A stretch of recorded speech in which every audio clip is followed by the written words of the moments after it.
بسم اللہ الرحمن الرحیم.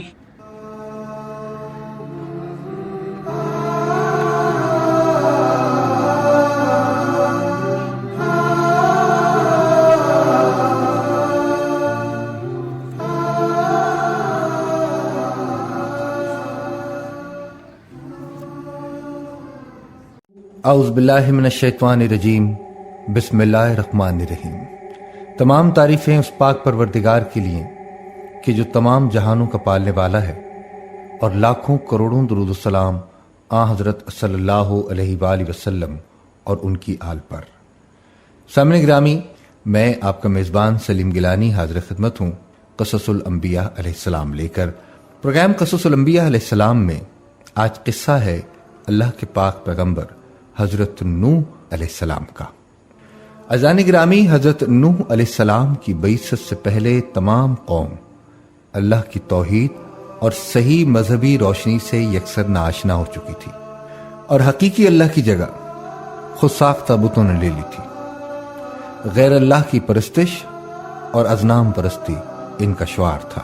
آخر سنت اللہ کے مطابق ان کی رشد و ہدایت کے لیے انہی میں سے ایک ہادی اور اللہ کے سچے رسول حضرت نوح علیہ السلام کو مبعوث کیا گیا.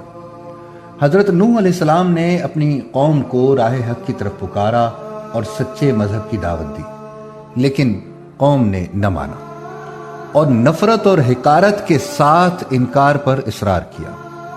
عمرا، روسا اور قوم کے دیگر لوگوں نے ان کی تکذیب و تحقیر کا کوئی پہلو نہیں چھوڑا، اور ان کے پیروکاروں نے انہی کی تقلید و پیروی کے ثبوت میں ہر قسم کی تذلیل اور توہین کے طریقوں کو حضرت نوح علیہ السلام پر آزمایا. انہوں نے اس بات پر تعجب کا اظہار کیا کہ جس کو نہ ہم پر دولت اور ثروت میں برتری ہے اور نہ وہ انسانیت کے رتبے سے بلند کوئی فرشتہ ہیکل ہے، تو اس کو کیا حق ہے کہ وہ ہمارا پیشوا بنے اور ہم اس کے احکامات کی تعمیل کریں. وہ غریب اور کمزور افراد قوم کو جب حضرت نوح علیہ السلام کا تابع اور پیرو دیکھتے تو مغرورانہ انداز میں حقارت سے کہتے کہ ہم ان کی طرح نہیں ہیں کہ تیرے تابع اور فرمانبردار بن جائیں اور تجھ کو اپنا رہنما مان لیں.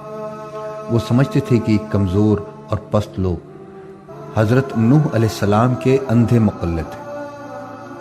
نہ یہ ذی رائے ہیں کہ ہماری طرح اپنی جانچی پرکھی رائے سے کام لیتے ہیں، اور نہ ہی ذی شعور ہیں کہ حقیقت حال کو سمجھ لیتے. اور اگر وہ حضرت نوح علیہ السلام کی بات کی طرف کبھی توجہ بھی دیتے تو ان سے اصرار سنیں گے کہ ہم کو ان سے گھن آتی، ہم اور یہ ایک جگہ نہیں بیٹھ سکتے. حضرت نوح علیہ السلام اس کا ایک ہی جواب دیتے کہ ایسا کبھی نہیں ہوگا، کیونکہ یہ اللہ کے مخلص بندے ہیں. اگر میں ان کے ساتھ ایسا معاملہ کروں کہ جس کے تم خواہش مند ہو تو اللہ کے عذاب سے میرے لیے کوئی جائے